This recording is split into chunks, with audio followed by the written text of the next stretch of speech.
Woohoo! So, Titan Class Nemesis, huh? I've been seeing a lot of positive buzz, and I know it's been a hot minute since I've dropped past to talk about new reveals and stuff. Not because I haven't felt like it, but I've been time poor. And today I found myself with some time and some strong feelings. So let's talk about the Nemesis.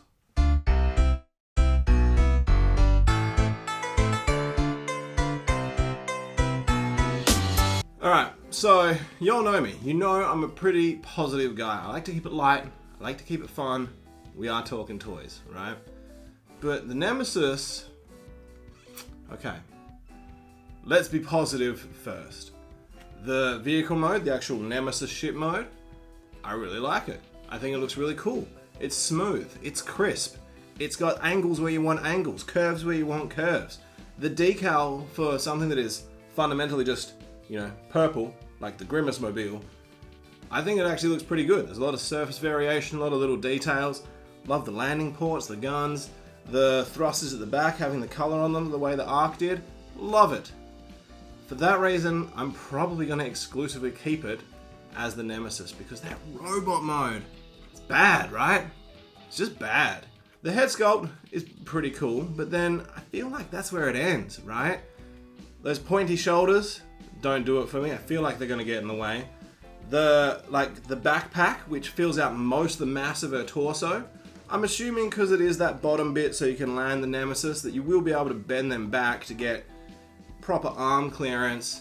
But if you do that, it's going to be a real thin and spindly chest. Like, I'm thinking the only reason they made the Nemesis a female bot is to try and get away with how spindly and horrendous and thin man the whole thing is. The torso's too thin. You can see way too much of like the shoulders and the arms coming through. I don't like that kind of gap. Then, so far I haven't really seen anyone talking about it, but what are those pieces hanging off the back of the elbows when you look at it? Like, for a Titan class figure, I do not expect that level of kibble. That just does not work for me at all. That's going to irritate me. Maybe it's mistransformed, maybe there's some way you can put them out the way, but as it stands now with that official product photography, I don't like it.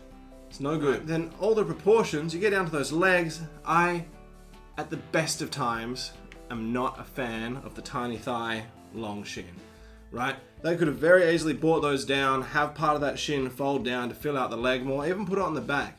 I feel like at that price point, there is a lot that they could have done to avoid that kind of strangeness.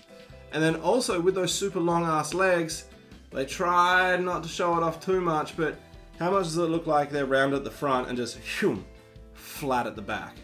Like, that's going to be casting a really weird profile. It just doesn't really work for me. When you look at the fact that that's the same price point as like Scorponok, right? Omega Supreme, it's just not cutting it. Even the Arc, right? At least it came with mainframe that turned into Teletran 1 and had a bunch of those other little accessories.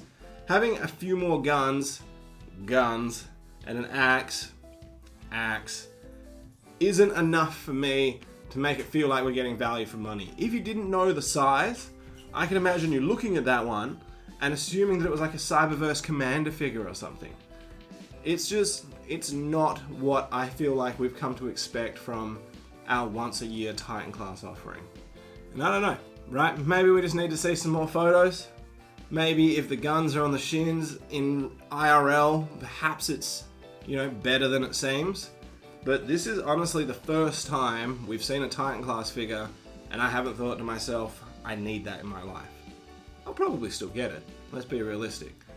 But this is definitely going to be one of those ones that I wait until, 3, 4, 5, 6 months down the track when it's on clearance on Amazon and I can get it for like $100 because it is definitely not going to be worth that full price point. Also, I know Transformers, everything has to transform, but maybe it's time to pivot for the Titan class release, right? What if instead of turning into that, spindly nightmare lady, what if the Nemesis then just kind of transformed and unfolded into a wicked base for you to display some of your bots, right? What if the Titan class offerings pivoted towards being essentially Micromaster bases, so they're one vehicle but then turn into like another vehicle or a battle station, add some more like interplayability. I could totally get on board with that. Even if like the Ark or something like that, or, you know, Sky Gary, anyone. Any of those big dudes, even Unicron's head. Give me a fat Unicron's head that I open up the face, couple of different play levels, the brain, a spot for, you know, Metroplex's eye. I want to change it up. I feel like if this is the point we've hit, it's time to mix things up a little bit for this size class, this price point, what we're doing with the Titan class. I feel good. I feel good having got that out of my system. What do y'all think? Are you like me? Is this an easy pass for you, or is it more like me? You're gonna wait until it's cheap, get it on the cheap. I hope that they don't do that typical Hasbro thing and assume that the lack of interest in it is a sign of lack of interest in the brand or the price point in general, as opposed to a lack of interest in what we're being given, right? Because the fandom's hungry for it. We'll buy it. We've shown that. We'll buy multiple versions of the same character over and over and over again, if it's good, which this is not. Hit me up in the comments below. I want to know what you think, right? And the initial buzz has been pretty good, but I can't see it sticking, right? Am I taking crazy pills here?